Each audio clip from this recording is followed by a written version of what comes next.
अपने साधन विषय, अपने आचरण विषय, अपना निजी दैनिक चर्चा विषय, साधन पद्धति विषय इत्यादि विषय गुरु मुख से श्रवण करके और आचार्यों के मुख से श्रवण करके उसको अभ्यास करना पड़ता है। प्रथम अवस्था में साधक जब घर छोड़ के आते हैं तो पहले ये जरूरी है। पहले अवस्था में कोई आकर के मान लो गुरु से दीक्षा ले लिया, लेकर के जंगल चला गया, वो जरूर बर्बाद हो जाएगा निश्चित, उसको कोई रोकने वाला है नहीं। हमने बहुत ऐसा बर्बादी देखा है। पहले नव अनुराग जब पहले नवीन अनुराग जब होता है ना, उस समय ऐसा महसूस होता है कि हम 2-4 दिन में ठाकुर जी को प्राप्त कर लेंगे। ऐसा पहले जो नव अनुराग होता है वो बहुत सुंदर होता है, बहुत निर्मल होता है, बहुत एकाग्रता, बहुत व्याकुलता अधिक होती है। ऐसा तो नहीं। जगत में अगर दुस्साध्य कोई वस्तु है वह है प्रेम प्राप्ति करना, सीधा बात है।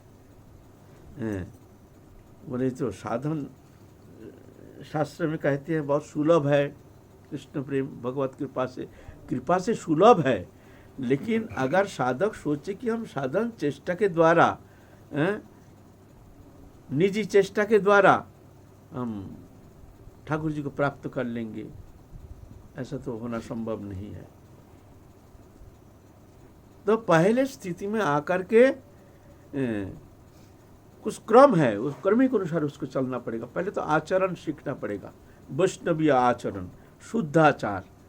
जीवन में क्या क्या जरूरी है, भगवत प्राप्ति के लिए क्या क्या कमियां हमारे अंदर है, उस कमी को मिटाने के लिए हमको क्या करना चाहिए, इस विषय में गुरु मुख से उपदिष्ट हो करके फिर गुरु के निर्देश अनुसार उसको पहले तो अनुशासित होना चाहिए। हर विषय अनुशासित होकर के अपने आप को इस तरह से तैयार करने के लिए सचेष्ट रहेंगे। बार बार भूल होगा, बार बार फिर चेष्टा, इस तरह से घात प्रतिघात के अंदर साधक को बहुत कठिन अवस्था के सामना करते हुए उसको आगे निकालना पड़ता है, फिर जाके परिपक्व दशा प्राप्त होता है। महत सेवायांग दारुमाहुर विमुक्ते स्तमुदार जो संग संगम। महत सेवा मुक्ति का द्वार है, श्रीमद् भागवत का। पहले अवस्था में उसको महत पुरुष के सेवा में रहना चाहिए,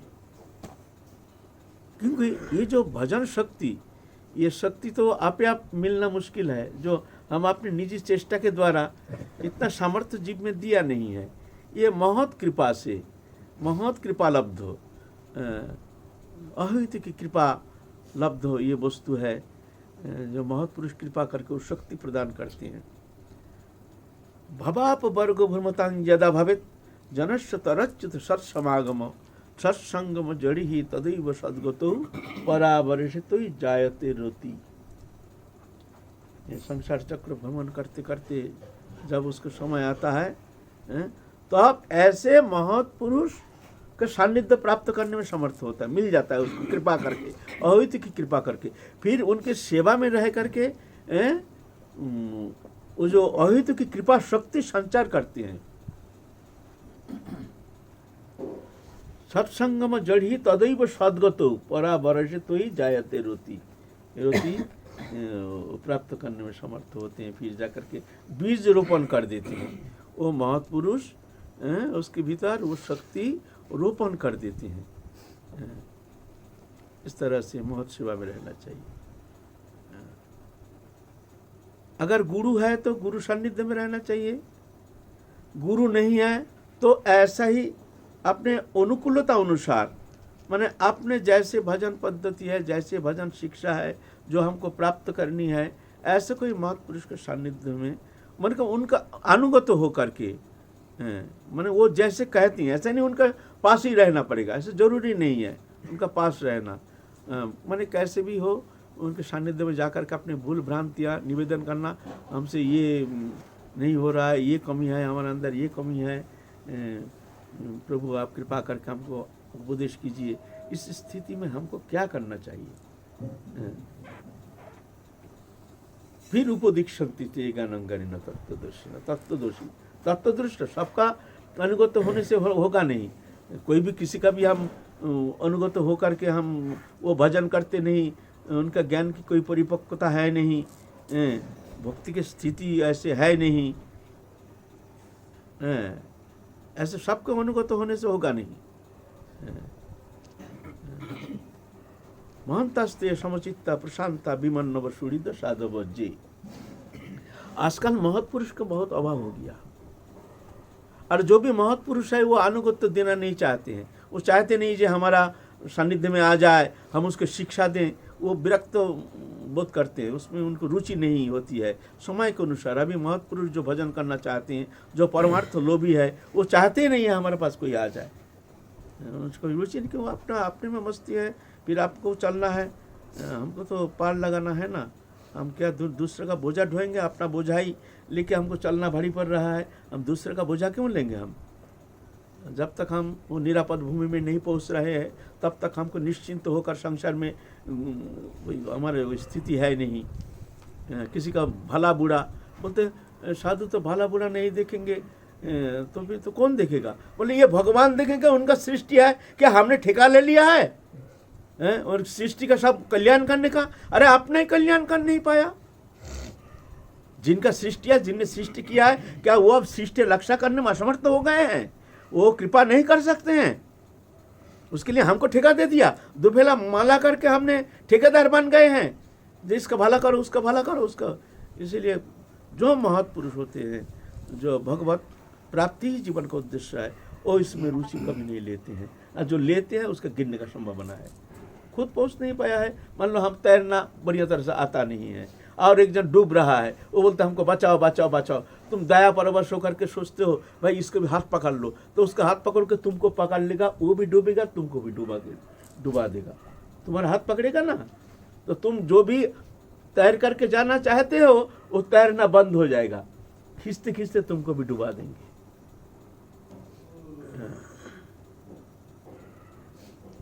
तो महत्पुरुष तो आगे फिर गाड़ी कैसे चलेगी? चलेगी, प्रभु से प्रार्थना करो, नाम करो, नाम का साधन करो, प्रभु उपाय बता देंगे। ददामि बुद्धि जुगं तं जेन माम उपजान्ति ते तेषां सततयुक्तानां भजतां प्रतिपूर्वकं ददामि बुद्धि जुगं। अगर ऐसे निष्ठा लेकर के कोई पड़ा है ठाकुर जी के चरण में, तो ठाकुर जी उसको बुद्धि देते हैं। ऐसा नहीं जल्दीबाजी करने से थोड़ी होता है। नाम निष्ठ होकर के, नाम के प्रति आस्था लेकर के, विश्वास लेकर के, भरोसा लेकर के, तुम नाम का आश्रय लेकर के तुम भजन करते रहो। ये ठाकुर जी तुमको रास्ता बता देंगे। किसी एक महापुरुष को गुरु मान करके उन्होंने हमें कोई नाम भी नहीं दिया, दीक्षा भी नहीं दी, वेश भी नहीं दिया, उनको हम अगर दूर से ही श्रद्धा करके गुरु मान करके, अगर वो तो पहले स्थिति में मान लो किसी का गुरुकरण हुआ नहीं है। गुरु माने गुरु ऐसा नहीं होता है, किसी को देख लिया, उनके चुपड़ी चुपड़ी बातें सुन लिया। बड़े बड़े बातें करने में तो कोई कमी नहीं है, हम जैसे बात करने में बहुत बहुत मिल जाएगा रास्ते में बात करने वाला, बड़े बड़े बात शास्त्र का सिद्धांत तो बोलने वाले, लेकिन वो पहुंचे हुए संत बहुत दुर्लभ, मिलना बहुत मुश्किल है। तो ऐसे चुपड़ी बातें सुन करके हमने सोच लिया ये महत है, चलो इनका सानिध्य में आकर के इनको गुरु मान करके हम भजन करेंगे। ऐसा थोड़ी होता है, ऐसा थोड़ी होता है। महंतस्ते समचित्ता प्रशांता विमन्नव सुहृद साधव जे, ये गुण लक्षण होना चाहिए। समचित्ता, सबके प्रति समान भाव है, किसी के प्रति, व्यक्ति विशेष के प्रति उनका आदर बुद्धि नहीं, ज़्यादा ही उनको खातिर करते हैं। आजकल तो क्या होता है, ज़्यादा पैसा वाला होता है तो उनके प्रति ज़्यादा आदर बुद्धि होती है। बड़ी बड़ी सेठानी आती हैं तो उनके प्रति ज़्यादा अलग ही कृपा होती है, कृपा बरसती है। जैसे कुछ धन मिल जाए, ये मिल जाए, और गरीब है ये है तो उनके प्रति अनादर बुद्धि, ऐसा तो आजकल तो है ना, ये संभावना ज़्यादा है। ऐसा नहीं, समदृष्टि, सबके प्रति समान भाव ना। मेरा कहने का भाव, मानो आप हैं, आप दीक्षा नहीं देते किसी को, तो आप गुरु मान करके कोई दूर से ही श्रद्धा करे तो क्या अरे वो दूर फल से की श्रद्धा प्राप्ति करने नहीं से वो होगी? फल की उसके कल्याण होगा, उसका अकल्याण होगा नहीं। पहले स्थिति में ऐसा ही करना चाहिए। फिर जाके कोई ऐसे महत्पुरुष जैसे हम लक्षण कहते हैं, मोहनतास्ते, समोचितता, सबके प्रति समान भाव, प्रशांता। प्रशांता माने क्रोध नहीं होता है, शांत स्वभाव है, सबके प्रति आदर बुद्धि है, उस छोटी छोटी बात पर विक्षेप नहीं होता है, कोई वस्तु नष्ट हो गया उसमें विक्षेप नहीं, कोई वस्तु समागम हुआ उसमें आनंद नहीं, ऐसा प्रशांता, ये शांत भाव, ये एक महत्व का गुण है। विमन्नव, क्रोधहीन, क्रोधित होते नहीं है, ये लक्षण। ये लक्षण देखे तुम पहचान करना। हम कह रहे हैं लक्षण को सुनो, पहले शास्त्र में कहा है ये लक्षण जिनमें है वो महत्पुरुष है, उनके सानिध्य में जाना है। विमन्नव, सुहृद, सब सुहृद माने सबका भला चाहते हैं, निर्विशेष। एक कीटाणु कीट को भी वो भला चाहते हैं सबका, किसी का अकल्याण ना हो, कोई कष्ट ना मिले किसी को। साधव जे समस्त सद्गुण से भूषित है। साधव, साधु उसको कहते हैं। तितिक्षव कारुणिक सुहृद सर्वदेही नाम अजात शत्रु शांता साधव साधु भूषण। ये गुण जिनमें है वो महत्पुरुष है। ऐसे महत्पुरुष के सानिध्य में रह करके उनसे फिर जाके तुम्हारा साधन विषयक जो भी जानना है उनके मुख से सुन करके उनकी सेवा में रह करके तुमको भजन करना है। ऐसा है, फिर जाके उसका कल्याण होता है। तो पहले ही ये नहीं घर छोड़ के आए एकदम सीधा जंगल चले गए। अरे जंगल क्या मंगल करेगा? जंगल में तो शेर भालू कितना जंतु जानवर रहता है, जंगल क्या करेगा? जंगल और अमंगल करेगा। अगर परिपक्व दशा में वो नहीं पहुंचता है, उसके अंदर बहुत सारी कमियां रहती है।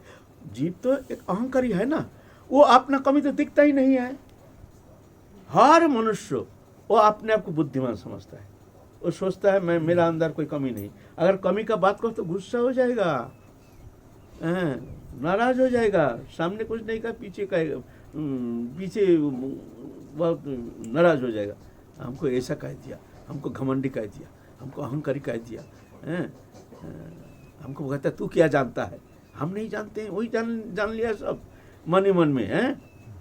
तो जीव तो एक अहंकारी है ना, उसका कमी वो जानता नहीं है, हमारे कमी हम जानते नहीं है।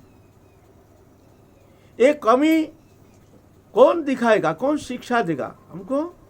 नहीं, महत्पुरुष टोक करके, शासन करके, तारण करके, भर्सन करके। अभी कौन है भाई, ऐसा कोई है भाई तारण भर्सन करने का पहले ही वो भाग जाएगा। अरे हम तो रहते हैं, हमको ऐसे तो आंख दिखाता है, डांटता है, गाली गलौज करता है, कोई प्रेम तो है नहीं, यहाँ रहेंगे ही नहीं, चलो। आजकल तो तारण भर्सन का, पहले ऐसा स्थिति नहीं थी। तो अब जाके ऐसे ऐसे महापुरुष हमारे भारत में आए हैं, वो लोग जानते हैं क्या होता है महर्ष सान्निध्य। महर्ष सान्निध्य प्राप्त करने में कितना कष्ट होता है।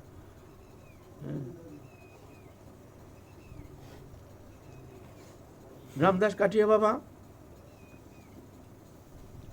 गुरु जी के सान्निध्य में रहते हैं। गुरु जी बार बार गाली गालस करते हैं, सुबह से शाम तक गाली गालस करते हैं। छोटी जात थे ब्राह्मण के, लेकिन गाली ऐसा, छोटी जात, खाने को मिलता नहीं है, घर में तो खाना पीना है नहीं, यहाँ के पड़ा है खाने के लिए, कहता हूँ निकल जा निकल जा, निकलता नहीं है, ऐसा करके गाली गालस करते हैं। और क्या कठिन परीक्षा। एक दिन एक जंगल में गए, जाके कहते हैं रामदास तू यहाँ आसन में बैठ जा, भजन कर, मैं आ रहा हूँ। मैं जब तक नहीं आता हूँ तब तक आसन छोड़ के जाना नहीं कहीं, ठीक है ना? हाँ गुरुदेव, आपकी आदेश। बोल करके ठीक है, आसन छोड़ करके उठना नहीं। अच्छा, आपकी आज्ञा गुरुदेव।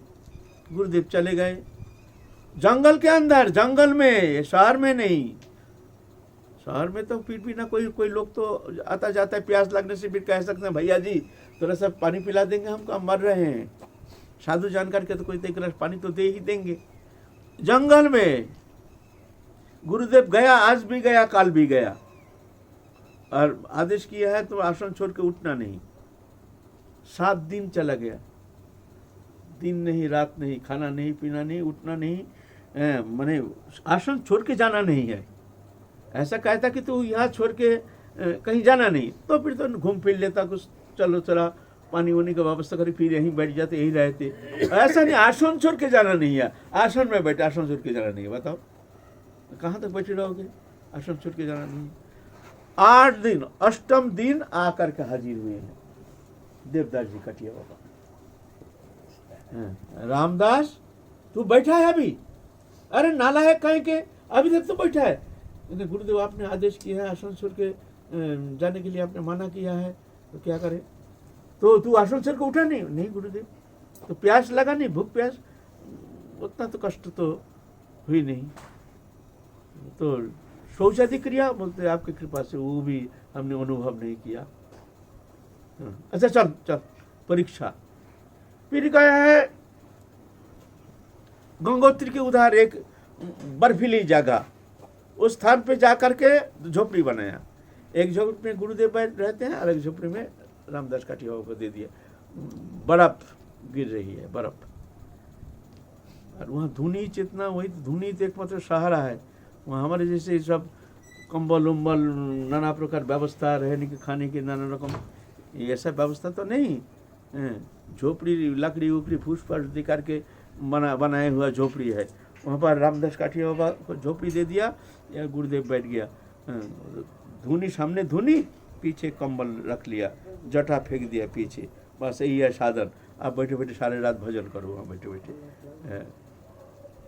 अल्प उम्र है, नींद का झटका आ गई, और धुनी जो है ना धीरे धीरे ठंडी से बुझ गया। बहुत रात हो गया, अब देखते ठंडी में मर रहे हैं, बर्फ गिर रहा है बाहर। अब क्या करें भाई, ठंडी में अब कांप रहे हैं, अग्नि बिना तो जीना मुश्किल है। अब क्या करें? अब कोई सिलाई भी नहीं, अभी जो लाइटर रखते हैं, पहले तो ऐसा भी नहीं, लाइटर फाइटर का कारबार नहीं, कोई मैसेज भी नहीं, धुनी भूतना नहीं चाहिए, बस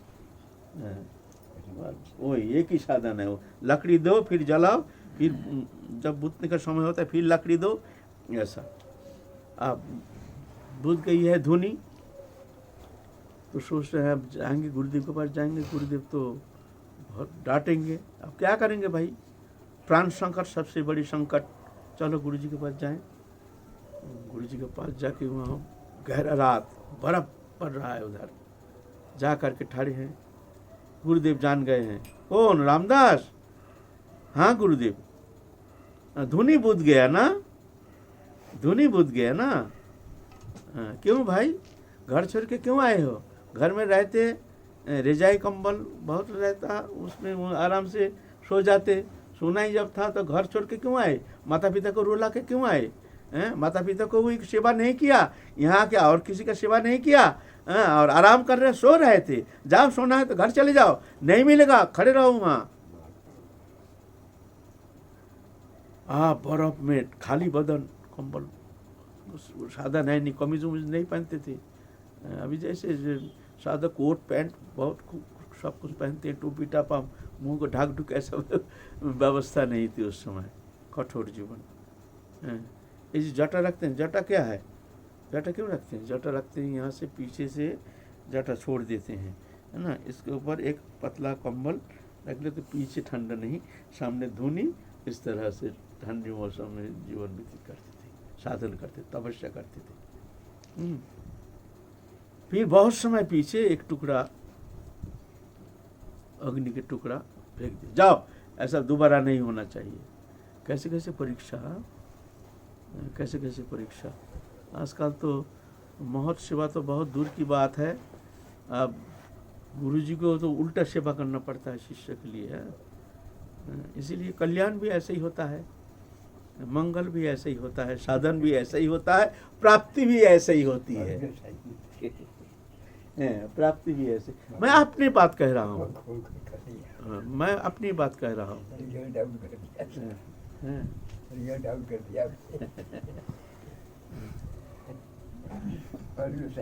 हमारे गुरुजी कहते थे, गुरु यदि मारे लाथी तार आधार घरे जले बाती। माने गुरुदेव अगर लात मारता है तो समझना उसका अंधकार घर में बत्ती जलेगा। अंधकार घर में बत्ती जलेगा, लेकिन आजकल तो ऐसा नहीं। ये बात है। तो ऐसे सब महाप्रभु का सान्निध्य प्राप्त करके, सब परिपक्व दशा प्राप्त करके अब आए हैं। आ करके रूप सनातन भट्ट रघुनाथ, श्रीजीव गोपाल भट्ट, दास रघुनाथ, ये षड़ गोस्वामी सब वृंदावन में आए हैं। इकट्ठा नहीं रहते थे। बासे बहु नांग कलह भवित बाट्टा दय रूपी। ज़्यादा साधु इकट्ठा एक साथ रहने से बातचीत होता है, आपस में ग्राम्य वार्ता होता है। उसके साथ साथ एक अपर के प्रति दोष दृष्टि, उसके आचरण देख करके उसके प्रति हीन भावना, सब दोषी दिखता है। समय परिवर्तन हो गया ना। आप कोई भी कितना भी अच्छा आदमी रहे, अरे गुरु के प्रति दोष दृष्टि आ जाती है, दूसरे का बात तो बहुत दूर की बात है। ये युग प्रभाव है। दोष पहले दिखने में आता है, दोष दृष्टि, फिर दोष दृष्टि के साथ साथ हीन भावना, श्रद्धा रहित हो जाता है, फिर अपराध होना शुरू हो जाता है। तो ऐसा नहीं है, थोड़ा सा अलग रहना चाहिए। ज़्यादा साधुओं के संग में नहीं रहना चाहिए। हाँ, जब सत्संग के समय होता है तब सत्संग करो, लेकिन बाकी ग्राम्य वार्ता, ग्राम्य विषय, आपस में भाव के आदान प्रदान, लेना देना, ये सब संपर्क से दूर रहना। बस कुछ लेना ना देना, मगन रहना। जब सत्संग का समय होता तब आके सत्संग करो। फिर 1 मिनट भी रहना नहीं हुआ, अलग अपना आश्रम में जहाँ भजन करना वहाँ जाकर तुम भजन करो। इस तरह से नहीं तो अपराध होने का भय रहे। हाँ, होगा ही। भय क्या होगा, हो रहा है ना। तो हमारे साधु गोस्वामी इस तरह से वृंदावन, लेकिन एक जगह नहीं रहे। ऐसा नहीं कि भाई ये उस समय वृंदावन की स्थिति तो अलग थी। ऐसा नहीं, जो बहुत साधु संत हैं, जंगल जंगल जंगल जंगल, चारों ओर सिर्फ जंगल जंगल, सब जंगल में रहते, कोई कहीं कोई कहीं।